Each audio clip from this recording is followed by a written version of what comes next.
Canada का weather ऐसा है, देखिए भैया। तो आप सोच रहे होंगे भैया इस देश में कैसे भिखारी रहते होंगे। यहाँ पे भी बहुत सारे भिखारी भैया, लेकिन ऐसे वेदर में भैया ये लोग क्या भीख मांगने का एक फैंसी तरीका होता है। फैंसी तरीका बोले तो कैसा होता है कि हमारे इंडिया में क्या होता है, कभी भी कोई भी आदमी रोड पे जाके बैठ के मांग सकता है। यहाँ पे इतना विंटर होने तो हो नहीं सकता, तो ये लोग क्या करते हैं, वॉलमार्ट में घूमते हैं। अभी मेरा जो 2 एक्सपीरियंस हुआ आखिरी 6 महीने में, मैं आपको बताता हूँ। एक तो जब मैं वॉलमार्ट में भैया शॉपिंग करा था, डायपर सेक्शन में एक बहन थी भैया, खूबसूरत। ट्रॉली में खाली 2-3 डायपर के डब्बे रखे थे फिर, और आगे छोटा सा बच्चा बिठाया था भैया ट्रॉली में। तो जैसे मैं गया तो बोले बोले मेरे पास ये डायपर ख़रीदने के लिए पैसे नहीं है। पहले मेरे सामने देखती रही तो मेरे को लगा कि ये शायद मेरे को जानती होगी थोड़ा। मेरे ख्याल से ये अपने एशियन या पनामा ऐसे कोई देश की, मेरे ख्याल से इंडियन जैसे दिख रही थी। मैं बोला इंडियन है क्या। मैं भाई यूट्यूब के चैनल की वजह से मेरे को जानती होगी, लेकिन मेरे को जानती नहीं थी। मेरे सामने देखती रही, फिर बोले कि आप हिंदी बोलते हो, आप इंग्लिश बोलते हो। मैं बोला ठीक, हाँ बोलता हूँ। बोले मेरे को डायपर लेने हैं और मेरे पास पैसे नहीं, मैं अभी नई नई आई हूँ। तो मैं बोला ठीक है। तो ये लोग क्या अपनी ये माया जाल में, रूप जंग के माया जाल में फंसाते हैं। मैं बोला मेरे को तो कोई फ़र्क नहीं पड़ता। फिर वो देखती रही, बोले मेरे को डायपर लेना। ठीक है ले ले तू डायपर मेरे को। तो मैं बोला बेचारी गरीब है भैया, छोटा बच्चा है, मैं तो डायपर ले, मैं अभी तुम्हें मेरा और भी थोड़ा शॉपिंग था। मैं हमेशा भी अपनी धुन में भमा भम दौड़ रहता हूँ। मैं तू तेरे को जो डायपर लेना ले ले, मैं अभी यहाँ पे आता हूँ। तो वो बहन क्या थी, गुरु घंटाल थी भैया। उसने डायपर का बोला, जब मैं वापस आया तो उसके पास पूरी ट्रॉली भरी हुई थी। मैंने बोला ये, तो बोले ये सभी शॉपिंग कर लिया, मैंने खाने का भी नहीं था तो ये सब शॉपिंग कर लिया। मैंने बोला ठीक है चल तू भी आज मौज कर। तो उसने शॉपिंग का मेरे ख्याल से उसका 129-130 जैसा उसका बिल आया भैया। तो बिल आया था। मैंने बोला ठीक है, तो अभी आप कहाँ से, आप बस में जाएगी। हाँ बोले मैं बस में जाऊँगी, ठीक है। तो मैं बोला मैं चलता हूँ। मेरे को लगा साला कुछ घोटाला, एक बार पैसा पता है अंदर से आपको मालूम होता है कि कुछ ना कुछ घोटाला लगता है। 120-130 का लेके। तो वो बोले नहीं नहीं मैं अपने आप चले जाऊँगा बस स्टेशन। मैं बोला बस स्टेशन यहाँ पे बहुत दूर है, तू कैसे जाएगी।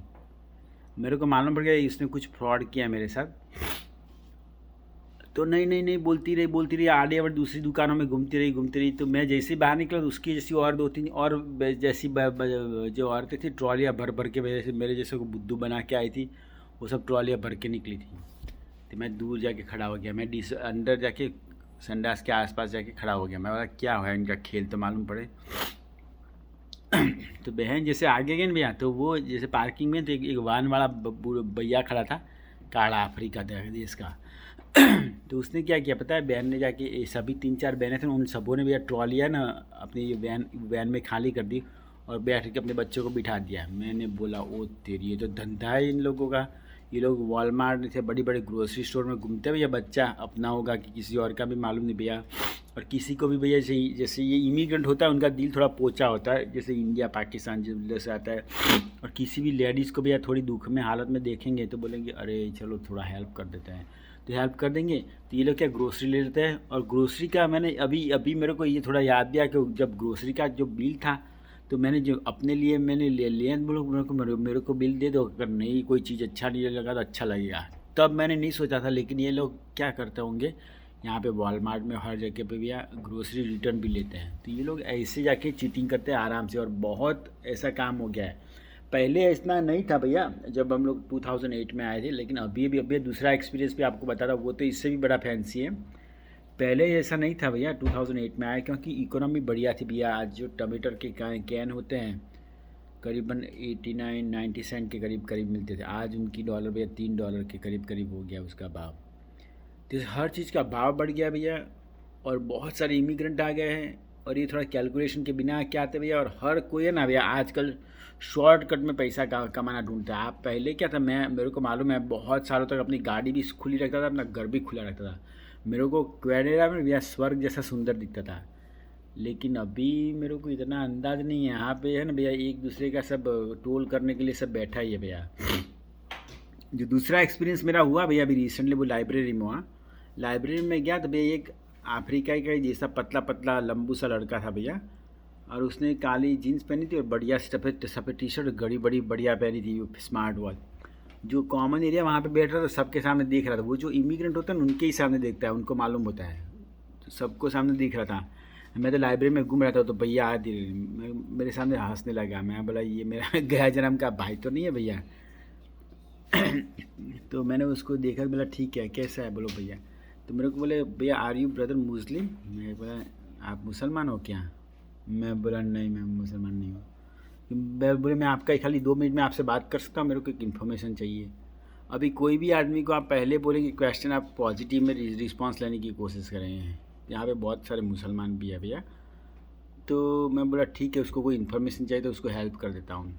तो उसने क्या किया पता है, फटाक से अंदर से कार्ड निकाला भैया किसी जॉब का आईडी का। बोले मैं यहाँ पे जॉब करता हूँ, मेरी पगार इस गुरुवार को आने वाली है, मेरे घर का रेंट भरना है और मैंने अभी खाना भी नहीं खाया, तो उसके लिए आप मेरे को थोड़ा हेल्प कर सकते हो। मैं बोला पहले जो ये ग्रोसरी वाली बहन का एक्सपीरियंस हुआ ना,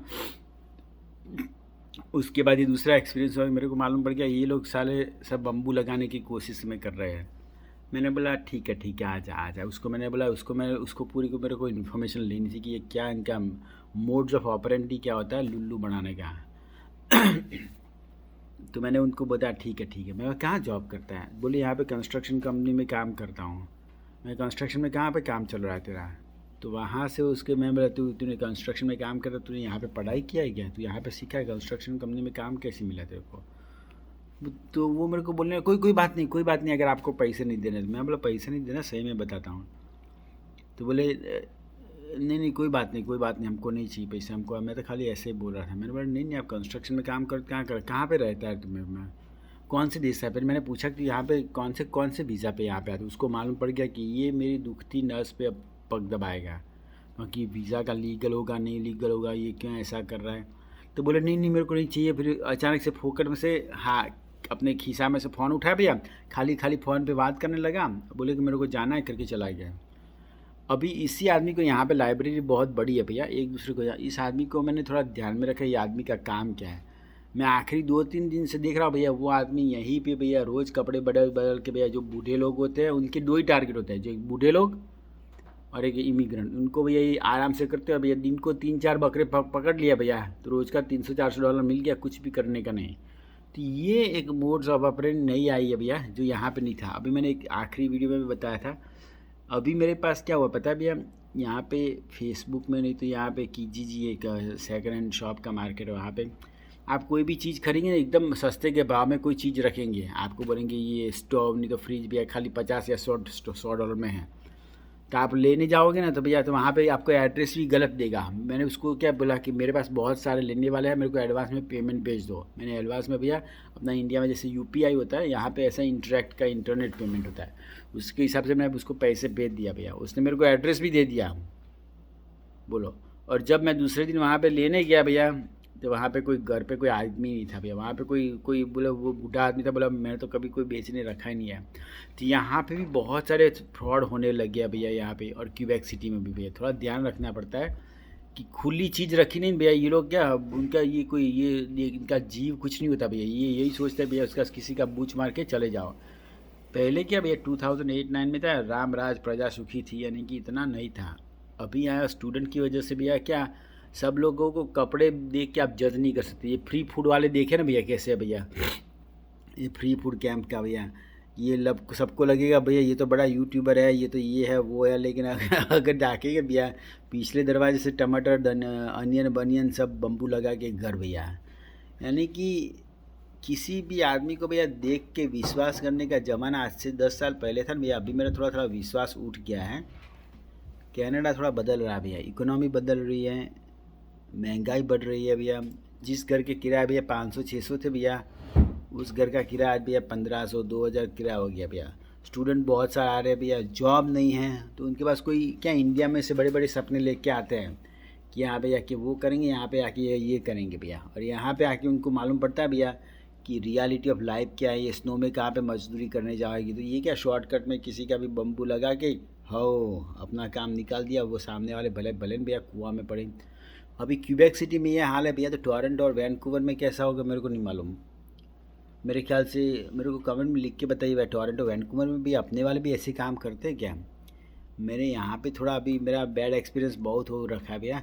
पहले क्या कोई एक चीज़ आप गार्बेज में रखो ना, कोई जैसे माइक्रोवेव नहीं तो कोई फ्रिज बीज भी है तो कोई उसको उठाना था नहीं भाई, महीने 1.5 महीने तक नहीं उठाता। आज ये हालत है भैया, कोई भी चीज़ रखो भैया तो एक सेकंड में उसको निकल जाती है, यानी कि मांग बहुत बढ़ गई है पब्लिक की, लोगों के पास पैसे नहीं है भैया। और आपको फिर रहा हो रहा है कि यहाँ पे कनाडा में इन्फ्लेशन है भैया, महंगाई बढ़ रही है और लोगों के पास इतने पैसे नहीं है भैया। लाइफ थोड़ा चेंज हो रहा है। कनाडा जब 2008 में था वो नहीं है भैया, यहाँ पे भी भीख मंगू होते हैं और भीख मंगू स्टाइल में फैंसी में भैया गिफ्ट भीख मांगती है। जो लोग ये सोच के आते हैं भैया यहाँ पे कनाडा में सब लोग पैसे वाले और सब लोग पैसे कमाते हैं, वो बात भी एकदम गलत है भैया। वीडियो देखने के लिए बहुत बहुत शुक्रिया भैया। अगर आपको भी ऐसा कोई एक्सपीरियंस हुआ है भैया तो मेरे को कमेंट में लिख के बताइए। आपका परदेसी भाई का आपको यहाँ से मेरा सलाम।